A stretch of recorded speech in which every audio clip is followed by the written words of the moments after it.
You know, it's the one that you'd look out for, the one that you'd want. Hang on, there's something happening here.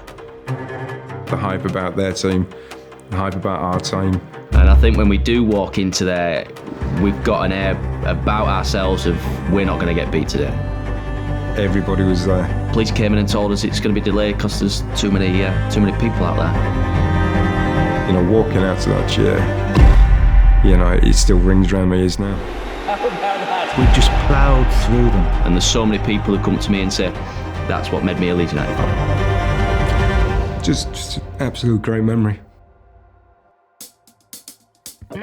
During the late 70s and early 80s, Paul Hart played over 223 games for Leeds United.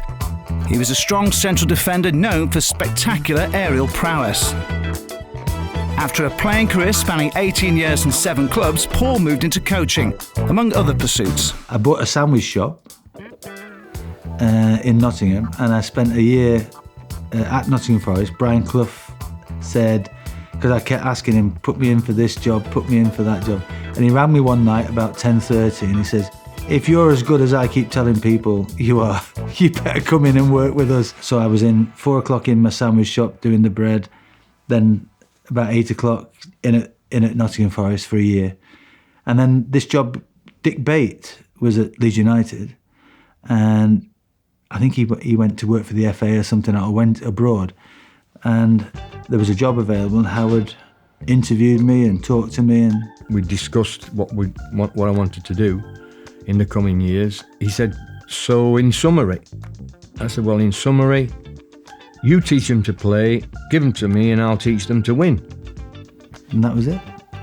Leeds managed to secure one of the region's hottest youth prospects, a homegrown player with increasing potential, known for scoring goals. So I went on trial, I think it was under 12s. So I stayed with Leeds City boys up until under 15s. And I still kept saying to my dad, it's like, why have Leeds not come in for me? And, you know, they've gone for the other lads. Well, I've been top scorer pretty much for every year that I've been playing at Leeds City boy level. In the end, they came in for me. You know, tell me where to sign. I've been waiting for a long time for this one. Noel Whelan found a counterpart in Bradford-born striker Jamie Forrester, who arrived at Leeds from French club Auxerre. You know, it's a good little bit of rivalry that we had, you know, with me and Jamie, you know, both vying for, you know, top scorer every season. And you need that. I think you need that competition, you know, within your team and your side. And as a striker, you want to finish top. You know, that's what you're striving for, to get more goals than the opposite striker, but also work together is what we did.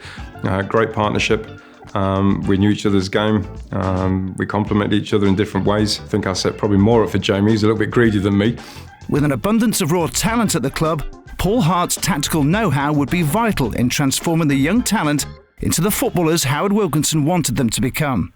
He said to me when I came in, he said, you must teach all the boys to be able to defend 1v1s. Because if you remember at the time, AC Milan were playing very high. It was high intensity football, high press, high intensity. And I could see, you know, that the importance of this. And I learned. And I tested myself, you know, whilst testing the boys. We had boundaries. The players knew how far they could go. I had fun. And we learnt to play football of a high quality, I thought. Paul Hart was somebody who instilled everything into us, you know, the discipline side of things, you know, playing football, you know, getting it down on the floor and play a little bit. And if we needed to muscle people out of it, beat some people up, so be it. You know, we had to get our foot stuck in. So I think the team ethic was good at that point. I think that's what brought us through, to be honest. Couldn't have had a better manager. You know, at the time in the youth side, you know, he taught us how to be men, how to play football the right way. Organisation, discipline, massive at the football club. Every game that came to us, you know, we went about it the right way, you know, and we fought for each other. And I think that's the difference. You know, we were a team that the togetherness was unbelievable. It's probably something I've never felt before. Paul's commitment to raising standards meant his young charges found themselves disciplined for poor performances, even when they were winning matches. We won the game, but we didn't play very well. And he gave us a rollicking. He came in and he proper roasted us and he says, right boys, you're in tomorrow morning at 9 o'clock. Like, Sunday morning, 9 o'clock, you're having a laugh, aren't you? So like, we've all gone home, we've got to be down at Elland Road at 9 o'clock. So I got on my bike from Baildon, along the canal, rode myself in, got to the gates about 5 to 9. Pete Gumby comes down, stands out, counts every one of us, and he goes, right, boys, off you go, see you tomorrow. And you're just thinking, that was because we didn't play well. That was putting the discipline back into us. That was what we were all about. We were about a disciplined team at the time, and Paul puts that in. So it was a hard lesson, but probably the best lesson you could ever learn. It's about keeping people grounded, really, and not getting above the station. You know, the big thing was be nice people off it, well-mannered. You know, you don't have to be an idiot to be a footballer. And on the pitch, that's where you show off. He's got a lot to answer for, and I think he's also got a lot to answer to also what each individual player actually is now as a man at our age now. You know, we learn a lot from 16 to 18, you know, really from Harty, to be honest. The FA Youth Cup provided Leeds United's burgeoning academy side with a chance to make a name for themselves. They didn't waste the opportunity. I hadn't given the FA Youth Cup one single thought. And I think it was only when we got to Stoke and we won, I don't know, 6-0 or something like that. And I thought, hang on, there's something happening here. Suddenly, all of a sudden, we find we're in the final. You know, Man United, it's a bit like your dream final. You know, it's the one that you'd look out for, the one that you'd want. Leeds reached the final, where they would face Manchester United over 2 legs, starting with a trip to Old Trafford. 60,000 it held.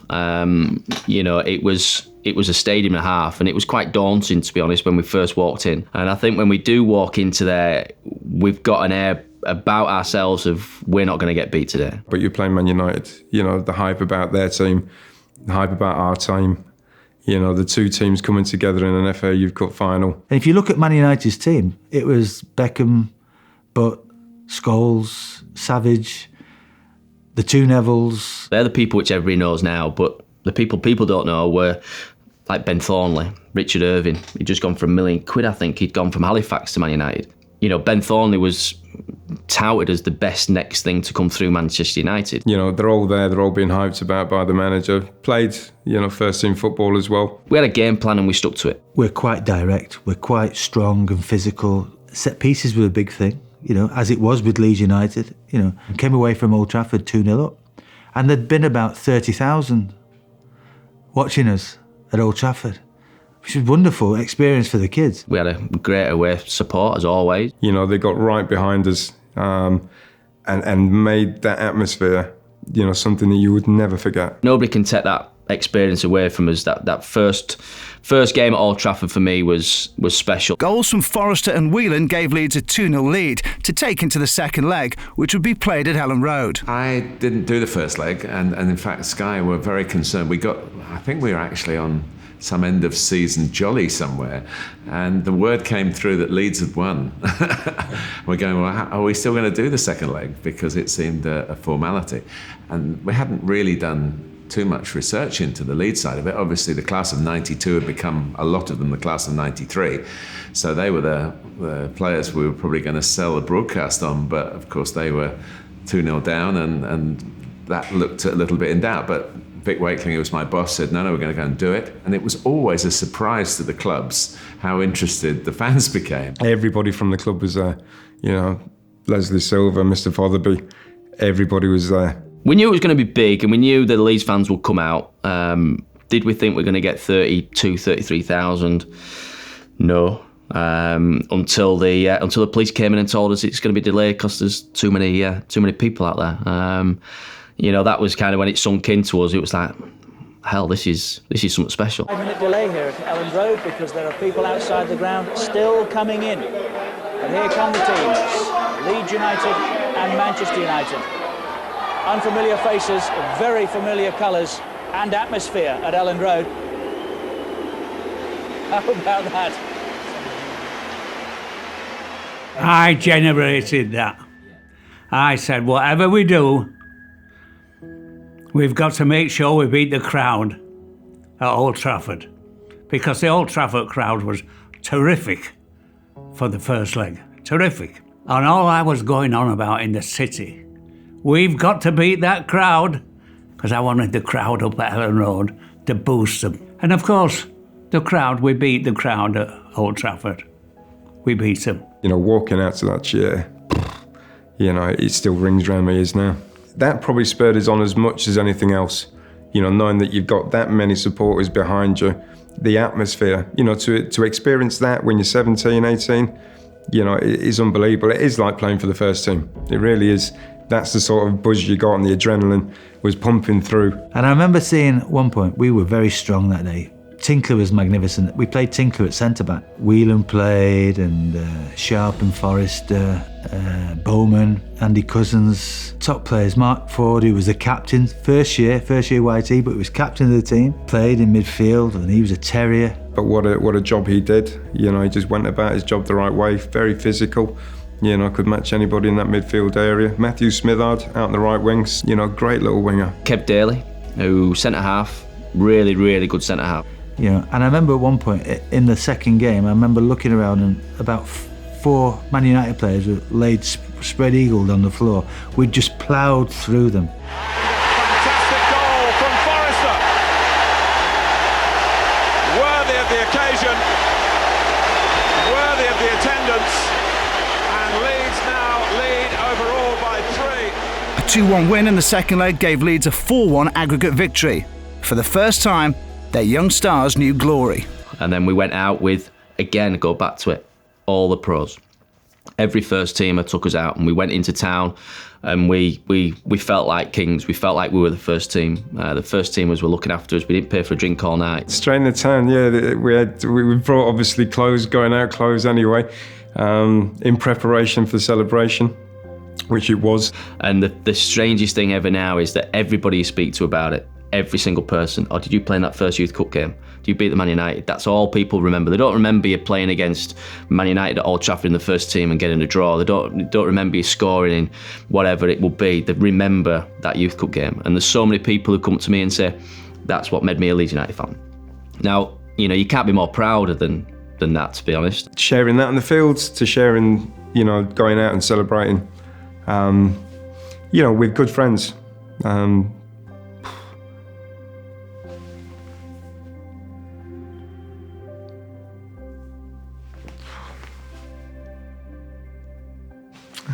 Just an absolute great memory. Leeds thoroughly deserved to win.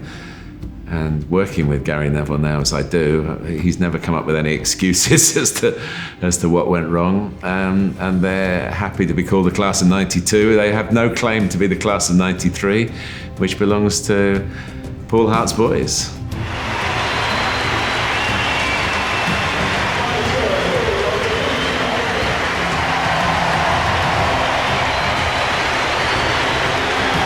Is there a little tear in the eye for Paul Hart there? If there is, why not? A lot of work has gone in.